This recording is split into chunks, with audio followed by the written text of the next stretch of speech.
It's Kayleigh Poacher here with you. It's BBC Radio Norfolk for your Friday afternoon.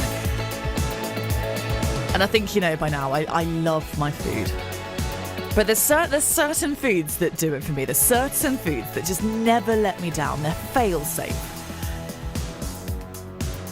And one of those, the mighty, the beautiful, they're always great, whether it's too much wine the night before or if you just need a little pick-me-up halfway through the day. The trusty crumpet. Honestly, just a little insight outside. I think producer Ed's currently salivating at the thought of a crumpet. We love them. We absolutely love them. And it's proper love. Like, I'm never, ever disappointed by a crumpet, ever. Especially when you have to have a whole load of butter on the top. You can't sort of thinly spread it. You can't be polite with the butter when you have a crumpet.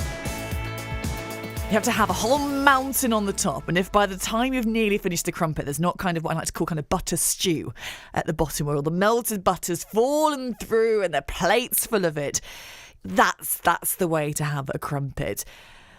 And that's why it's a complete coincidence. We did not plan this at all. A complete coincidence that we found a Norfolk-based crumpet business. And I'm pleased to say Kat Ajamale is such a fan of the treat. She's created her own Crumpetorium in Norwich. And Kat joins me now. Afternoon. Hi, how are you? Very good, I mean, I don't want to put you on the spot or anything, but I have very high expectations of crumpets, and I love them because I mean they are a fail-safe food, aren't they? They are, yeah. Good old English crumpet, comfort food. It's just what you need in a crumpet. So what is it for you? What is it about the crumpet that makes it so great? I mean, it is just that cosy sort of cold, horrible weather outside. You sit down with a cup of tea and a nice comforting crumpet, and yeah, it's just it just cheers you up a little bit, doesn't it? But yeah, we thought about the idea when we were away traveling in Peru, and a really long hike, and it was, you know, just climbed up a huge hill, and it was just a bit miserable at the top, and just thought, oh, what would be great right now? And yeah, crumpets came to mind, so that's kind of what sparked the whole idea, really. I mean, it's a wonderful place to come up with a business idea. You know, my best ideas tend to be in either the shower or the car, sort of in a wonderful landscape like that. I mean, it's incredible. And I think, you know, we all have our favourite treats and things along the way. But, I mean, particularly for crumpets, I think that's quite a niche one. But how do you actually turn that passion and enjoying them into a business and actually turning this into something you're creating for others? Yeah, it was really lockdown, I think, that did it. We had a lot of time, lots of walking and thoughts when we were away, and thought, oh, I wonder how you do make a crumpet. Maybe we'll give that a go when we get home. And then we came back to realising we couldn't get jobs. You know, the world was shut. And we thought, well, we'll just try this to entertain ourselves, and thought about adding different flavours. And it just snowballed, really. The sort of, especially in Norfolk, I think the community of everyone was suddenly wanting to shop local and try new things and, you know, do whatever you could do. Food and drink was one of the only things you could enjoy still in lockdown, wasn't it? So, yeah, it just really took off. People just started noticing it, and, yeah, it snowballed.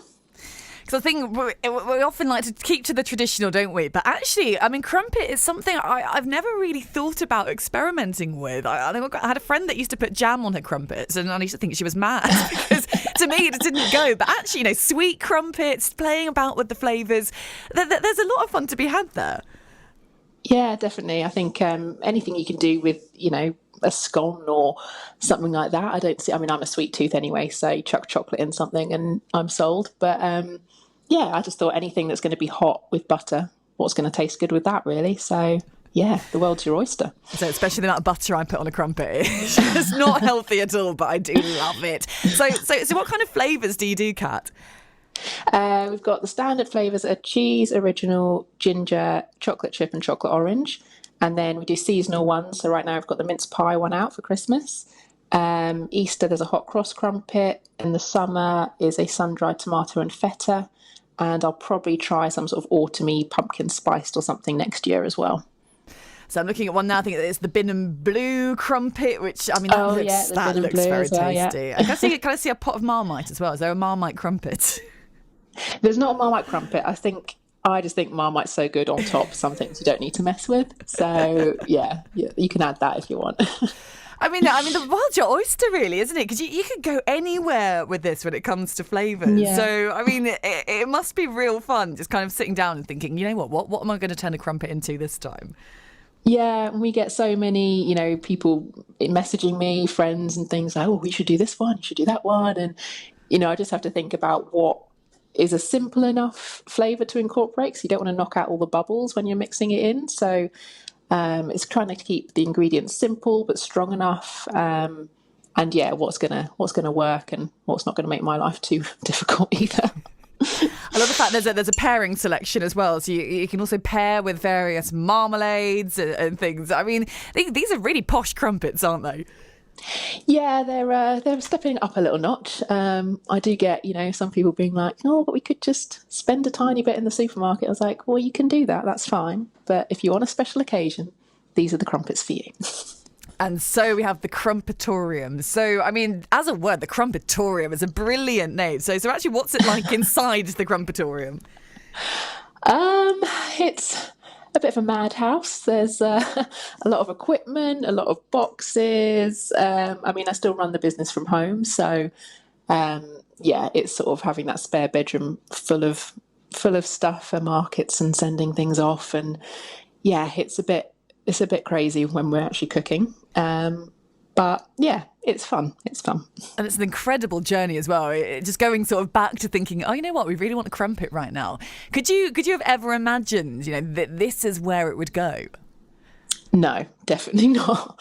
I definitely just thought we were going to have a bit of fun, keep ourselves busy in lockdown, do a bit of baking, give some to friends and family maybe. But it's the past year and a half has just been crazy with local stockists picking up on it, and now it's stocked around the country, and we were on Ainsley Harriet's TV show the other week, and it's just been mad basically. But so I think it's got legs to go much further still. I just need to, it's all a learning curve for me, like starting your own business and stuff, so it's getting your head around how to get everything moving forwards. And I think that has been lockdown. I think we've all kind of had to adapt in weird ways, whether it's kind of picking up technology or if it is just making that leap into a new business. So, what is the reality actually like, Kat, to actually make that jump? Because it must have been sort of quite terrifying at the time. It was sort of always something in the back of my head. I thought, oh, I'd love to be my own boss, but never knew what I would want to do. And I would never have taken the leap of, quitting a job to do something. So in a way, lockdown helped me there because I had no other option. But yeah, I love the flexibility that it can give you when you're not crazy busy. Just being able to run an errand at the same time as doing your job or whatever makes such a difference to just kind of quality of life. But it is also, you can't switch off. Like I have a list by my bed when I wake up in the night and I'm thinking about crumpets and what needs to be done. And, if it fails, it's all on you. So there's a lot of pressure at the same time, but I wouldn't have it any other way. I think it's really enjoyable. And what kind of things do you get from people buying the crumpets? What's the feedback been like so far? Yeah, really good, really positive. Like people, just seem to love it. There's a lot of first orders tend to go out as gifts, and I love seeing, like, especially in lockdown, it was like cheering people up if they were, in isolation, and we're writing out gift notes. And that was really nice to know that they were going to go and make someone a bit happier. But then a lot of the people that received them, you can see that they're then sending them off as gifts to other people, so they've clearly enjoyed them. And yeah, I've had like stockists today just being like, oh, we thought we were having an order this week. I've got customers requesting them and stuff like that. So, it's great that they're being enjoyed all over the country now. And now that cafes are opening up as well, that's a really good way for people just to have one or two. And yeah, it's going really well. People seem to really like them. So yeah, it's great. And I think that's the beauty, I think, of social media particularly, is you can kind of see people with the things you're making. You can see people enjoying your crumpets. You can see them out in shops and cafes. And that must be really nice too. Yeah, it's really lovely. It's sort of a bit of an out-of-body experience sometimes. I just sort of think, sometimes I just think I'm marketing, for a business that I work for, rather than, oh, actually I made that and someone's enjoying it like halfway around the country and they've shared it and are telling their friends about it. But it's I love seeing every single one. It's really lovely. So go on then. If you could pick one to eat, which flavour's the best one, do you think? Oh, everyone Someone's asked me this. I only make flavours that I enjoy, so I love them all, obviously. But the one I can go back to again and again is probably the chocolate chip, because you can just, I mean, like I said, sweet tooth, but you can put loads of different toppings on. You can cook, bake with it, put it into sort of desserts and pile it up with ice cream and things. But I would say, having said that, the most popular that's been bought is probably the cheese, which, just classic hot cheese. You can't go wrong with that. Oh, so if anyone wants to find out more, Kat, where's the best place to find out? So the website is crumpetorium.com and the Instagram's just Crumpetorium. Those are the two best places. Most notifications for new things coming out and all the rest of it comes out on Instagram. But they can order through the website, but there's also loads of local stockists, and all those are listed on the website as well. Kat, lovely to chat to you this afternoon. You made me hungry. You can tell it's lunchtime. It's all I want now is just a crumpet with loads of butter again. But great to catch up. Thank you for joining me, Kat and Jamale from the Crumpetorium in Norwich. The sound of The sound of Norfolk. and all the